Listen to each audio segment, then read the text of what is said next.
I am Mira Ingrid.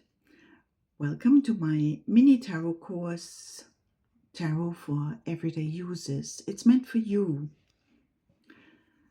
I'm going to explain a little bit about the tarot, so to demystify it a little bit, because I find lots of people don't dare to touch it themselves. So to me, it's just a tool to get in touch with my intuition.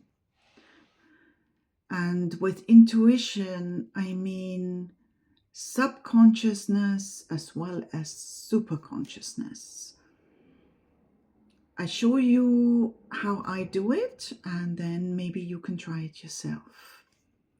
I use the Smith-Waite Tarot deck, which has been illustrated by Pamela Coleman-Smith. It's the original Waite deck, and to me the colors talk, and it's always accurate.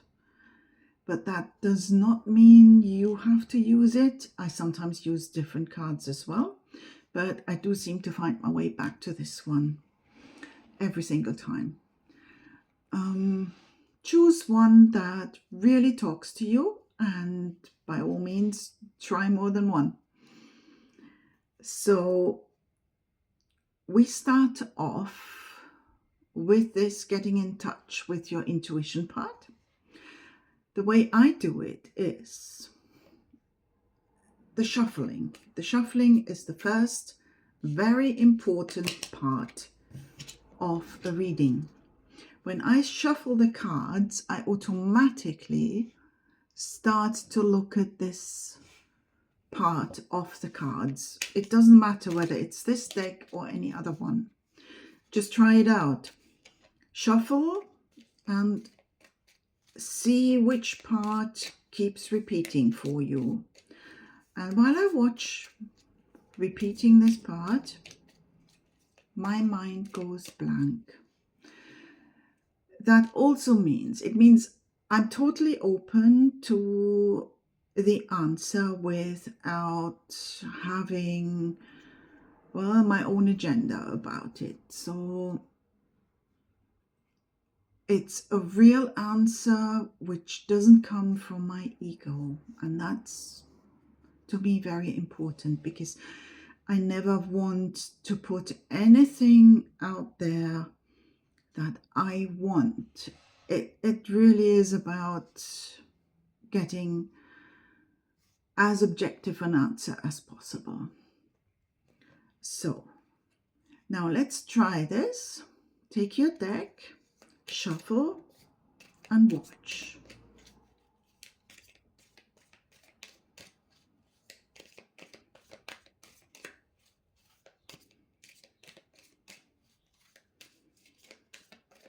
And when the impulse comes, you can stop. So wherever the deck opens on its own, I cut it. And I use the top card when I put it together. So what have we got? We've got the Nine of Wands here. So today I would like you to get a feeling for some individual cards. So like this one, do you feel it's more a positive or a negative card for you? Just so that you will manage to get some answers eventually when you ask some questions. Just look at it and get a feeling for it. What is the actual feeling you get when you look at the Nine of Wands?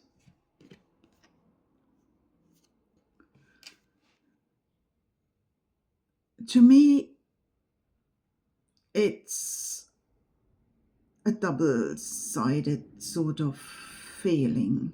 So if I look at the person in this card, then it makes me dizzy. That's the feeling I'm getting. I'm dizzy.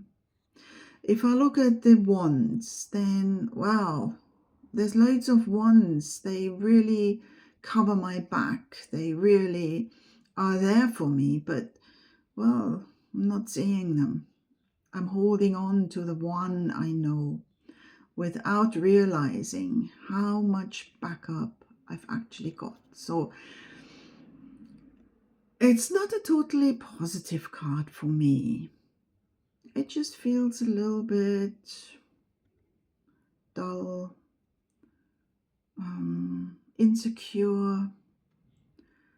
So if I get that as an answer to a question, it might, I might not jump to doing something with this card. So I'd be careful.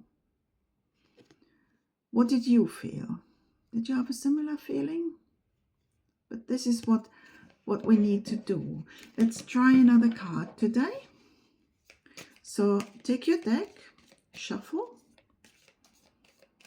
watch, and stop when you get the impulse.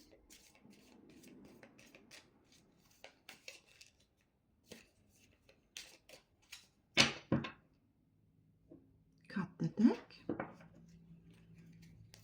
and take the top one. Have you noticed how your mind goes blank when you shuffle and you watch? If not, don't worry. Just keep watching them while you shuffle and eventually you'll get there. We will take a look at how to ask the questions next time. Because while you shuffle, you do not need to think about the question anymore. It will be asked before you start shuffling, and you don't need to worry about anything after that. So the card I've got this time is the King of Pentacles. Look at this card. How do you feel? How does this card feel when you look at it? Maybe you find it in your own deck and you can look at it. Get a feeling for it. I get a feeling of strength when I look at this card. Purpose. Clarity. That's the main feelings I get from this card. So to me, it strengthens me. It clarifies the question, the answer. It's a very strong positive card for me. So if I draw this one as an answer, then I might jump and really get going.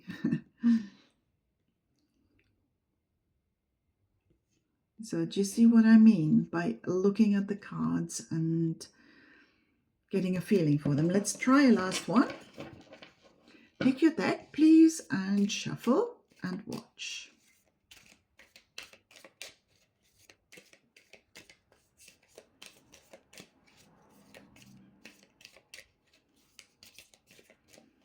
And stop when the impulse comes.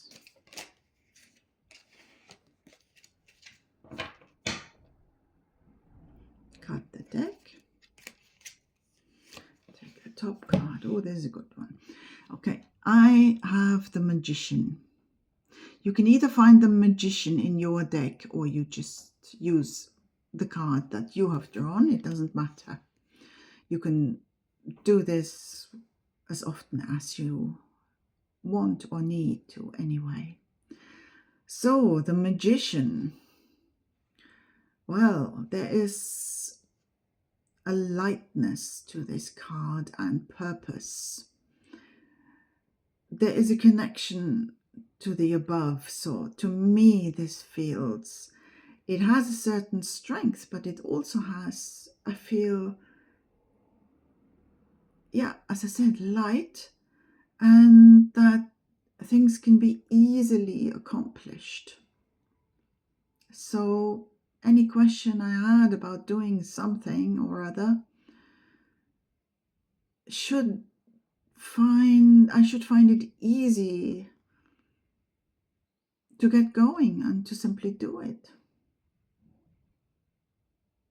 And perpetually, I can keep on going and doing, and it's fun as well. This card is a very positive card to me. Can you see how I mean you to get a feeling for the cards? It's even more important than learning what a card is meant to mean. It's your connection to the card, because eventually via the cards, well, this is how it's for me, it just, the cards open up a door to the collective consciousness. So this is how I connect with everyone and everything easily, and I get the feelings when people ask me questions. I look at the cards and I'm there and I get feelings, and then things come to me, and that's intuition working. Intuition from above. And you can do that too. For everyday questions, for help you need with little things, which we all do. I consult my cards when I'm unclear about something, and it helps. Unless it's a too complicated question. And if I have a blockage in myself, then it's not easy to read them for myself. But for simple questions, I always get just a straightforward answer. You can do that. So I would like to ask you to keep trying this. And next time we will see how we ask questions. So find a deck that you really like, that talks to you. Keep drawing a card and see how you feel about it. Thank you very much for watching this little video, and have a wonderful day.